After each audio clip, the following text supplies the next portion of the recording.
160 अमन Nobel इनाम याफ्ता साइंसदान, 8 से ज़्यादा अमरीकी सदूर और बेतहाशा हेड ऑफ द स्टेट दुनिया में, इनकी इल्मी दरसगाह को आजकल नहायत क्राइसिस का सामना है। और वो क्राइसिस क्यों है और ये यूनिवर्सिटी का नाम क्या है और अमरीकी हुकूमत उनके ख़िलाफ़ क्या करने जा रही है, आज मैं आपको ये बताऊंगा। और इसके पस मंज़र में स्टोरी क्या है और इन तालिब इल्मों का कसूर क्या है। आजकल आपने सुन रखा होगा कि एक यूनिवर्सिटी हार्वर्ड जो दुनिया में पहले नंबर पर समझी जाती है और इसमें कई दुनिया के नामवर तरीन हेड ऑफ द स्टेट्स इल्म हासिल कर चुके हैं। इसमें 160 से ज़ायद, जिस तरह मैंने आपको बताया है कि अमन नोबल इनाम याफ्ता पढ़ चुके हैं। इसमें 8 अमरीकी सदूर भी अपनी पढ़ाई तलीम व तरबियत हासिल कर चुके हैं। इसके बारे में बात करेंगे कि असल इसके पीछे स्टोरी क्या है और इसमें कौन सा मुल्क इन्वॉल्व है। और अमेरिका की इंतज़ामिया ने अपने तमाम सफारत खानों को तालिब इल्मों के वीज़ों के हवाले से, स्टडी वीज़े के हवाले से क्या नई स्टैंडिंग ऑर्डर जारी किए हैं। बराए मेहरबानी मेरा चैनल सब्सक्राइब कर लीजिए, बेल आइकन के बटन को दबा दीजिए, मैं आपका बड़ा मशकूर रहूँगा। और अपने कमेंट्स में मेरी रहनुमाई ज़रूर फरमाइएगा। हार्वर्ड यूनिवर्सिटी, मोहतरमा बेनज़ीर भुट्टो हार्वर्ड यूनिवर्सिटी से पढ़ी हुई हैं। बानी पीटीआई इमरान खान भी हार्वर्ड यूनिवर्सिटी के कुछ अर्सा तालिब इल्म रहे हैं। अब 8 अमरीकी सदूर, जिसमें जॉन एफ कैंडी समेत जॉर्ज डब्ल्यू बुश जूनियर और कई सदूर जो हैं वो इसमें पढ़ चुके हैं। इसके अलावा बिल गेट्स की दरसगाह ये रही है। मार्क ज़ुकरबर्ग, ये भी फेसबुक के जो बानी हैं, ये भी इधर अपनी पढ़ाई मुकम्मल कर चुके हैं।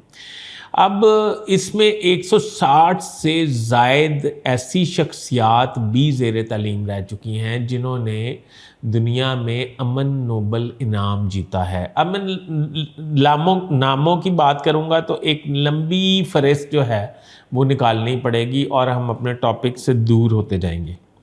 असल में ये हार्वर्ड यूनिवर्सिटी को मसला क्या हुआ, एकदम इसका क्राइसिस और इसके ख़िलाफ़ अमेरिकी हुकूमत क्यों हो गई। हार्वर्ड यूनिवर्सिटी में कम अज़ कम गैर मुल्की तालिब इल्मों की तादाद 6800 से कुछ ज़ायद है और इसमें सबसे ज़्यादा तादाद में जो तालिब इल्म हैं गैर मुल्की, उनमें चाइना नुमायाँ हैसियत रखता है। उसके बाद इंडिया के तालिब इल्म भी इस यूनिवर्सिटी में ज़ेर तालीम हैं। इसके अलावा दुनिया भर से तालिब इल्म जो हैं वह ज़ेर तालीम है। अब पता ये चला कि इसराइल ने जब से गज़ा पर जहारियत की, जुल्म ढाए और वहाँ कब्ज़े की कोशिश की और दुनिया में लाक़ानूनियत की इंतहा कर दी, और उसके बाद उन्होंने इसराइल ने कतर पर जो हमला किया, उससे पहले ईरान पर जो हमला किया, इसके ख़िलाफ़ अमेरिका भर की यूनिवर्सिटीज़ जो सैकड़ों में हैं वो सरापा एहतजाज बन गए हैं।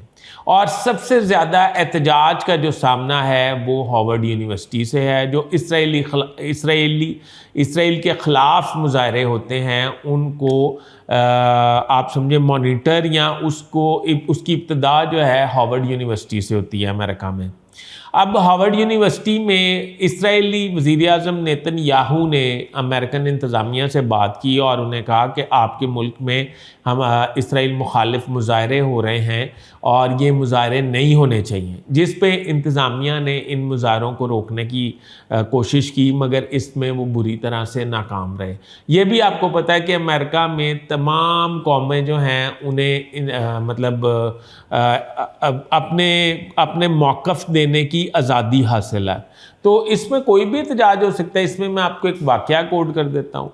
एक दफ़ा मैं वाइट हाउस गया और वाइट हाउस के बाहर एक साहब जो हैं वो गोरई था, वो अपनी जीप पे आया हुआ था और उसने वो वहाँ खड़ी की हुई थी और एक मेरे कद के जितना स्पीकर जो है वो रखा हुआ था और साथ उसने माइक लगाया हुआ था। वो डोनाल्ड ट्रंप की हुकूमत थी। वो डोनाल्ड ट्रंप को मिस्टर प्रेसिडेंट कह के मुखातिब करता था, ट्रंप कह के मुखातिब करता था और उसको बहुत बड़ी बड़ी और बुरी बुरी अलकाबात से नवाज रहा था। اب حالات یہ تھے کہ ساتھ میں 5-6 پولیس والے اس کو کور دے کے کھڑے تھے. میں نے پہلے میں اس کی باتیں سنتا رہا, پھر میں پولیس والوں کی طرف دیکھا اور پھر وائٹ ہاؤس کی طرف دیکھا. پھر میں نے پولیس والوں سے پوچھا کہ آپ اس کو گرفتار کرنے لگے ہیں؟ اس نے کہا نہیں, ہم اس کی پروٹیکشن کر رہے ہیں تاکہ اسے آزادی اظہار رائے میں رکاوٹ نہ ہو. اور وہ اس نے, اب آپ پوچھیں گے کہ اس نے وہ سپیکر کیوں لگایا ہوا تھا. سپیکر اس لیے لگایا ہوا تھا کہ جو مین سڑک ہے جہاں پہ آپ کی آمد و رفت ہوتی ہے یا جہاں پہ آپ دیکھتے ہیں وہ جنگلہ لگا ہوا ہے, اس کے آگے کم از کم کوئی 5 یا 10 کنال کا 5 کنال کا تو نہیں, اس سے بھی زیادہ ہوگا, ویسے میری میجرمنٹ اتنی اچھی نہیں ہے, وہ ایک لان ہے. لان کے بعد کچھ ٹف ٹائل لگی ہوئی ہے, ٹف ٹائل کے بعد جو ہے وہ وائٹ ہاؤس شروع ہوتا ہے, اور وائٹ ہاؤس میں جب وہ شروع ہوتا ہے پھر اس کے آگے اوول آفس ہے جہاں پہ امریکی صدر جو ہیں وہ اپنے روزمرہ کے کام جو ہیں وہ انجام دیتے ہیں. تو اس کا یہ خیال تھا کہ اگر وہ اس سپیکر پر مطلب ڈونلڈ ٹرمپ کو مخاطب کر کے القابات سے نوازے گا تو اس کی آواز ڈائریکٹ ڈونلڈ ٹرمپ تک پہنچ جائے گی. یہ میں نے حالات دیکھے میں آزادی رائے کے امریکہ میں. اب کیا ہونے جا رہا ہے؟ اب اسرائیل کے خلاف مظاہرہ ہو رہا ہے. اب ڈونلڈ ٹرمپ کے خلاف نہیں ہو رہا, اب امریکہ کے خلاف مظاہرہ نہیں ہو رہا, اب اسرائیل کے خلاف مظاہرہ ہو رہا ہے. اور اسرائیل کتنا طاقتور ترین ملک ہے کہ اس نے امریکی انتظامیہ سے بات کر کے ہارورڈ یونیورسٹی پر پابندیاں عائد کروا دی ہیں.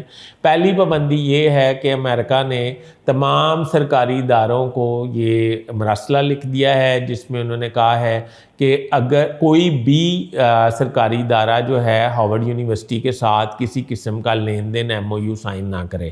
دوسری پابندی یہ ہے کہ انہوں نے اپنے سفارت خانوں کو, تمام دنیا بھر میں جتنے سفارت خانے واقع ہیں, انہیں کہہ دیا ہے کہ جس طالب علم کو بھی آپ اسٹڈی ویزا دیں امریکہ کے والے سے, پہلے اس کا سوشل میڈیا اچھے طریقے سے سرچ کریں. اگر وہ اسرائیل مخالف ہے تو پھر اس کو ویزا نہیں دیا جائے گا.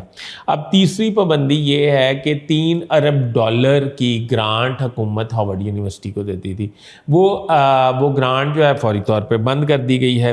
$100 ملین کی فنڈنگ ہوتی تھی ہارورڈ یونیورسٹی کو, اس پہ بھی قدغن لگا دی گئی ہے.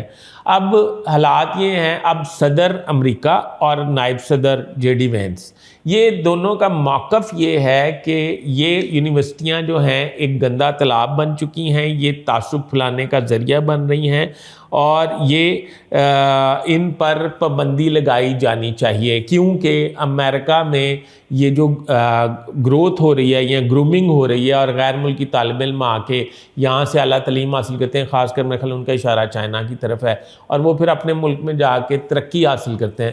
تو میرا یہ خیال ہے یہ ان کے خلاف بھی پلان ہے.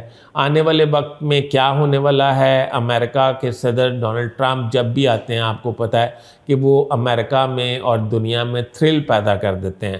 دیکھتے ہیں آنے والے وقت میں اس نامور تاریخی یونیورسٹی علمی درسگاہ جس میں اتنے لوگ زیر تعلیم رہے ہیں, اس کو کنٹرول کر سکے گی امریکی انتظامیہ, اور اسرائیل کو ریلیف مل سکے گا یا نہیں. ابھی تک کے لیے اتنا ہی. اپنے ہوسٹ فیصل ادریس بٹ کو اجازت دیجیے. اللہ حافظ.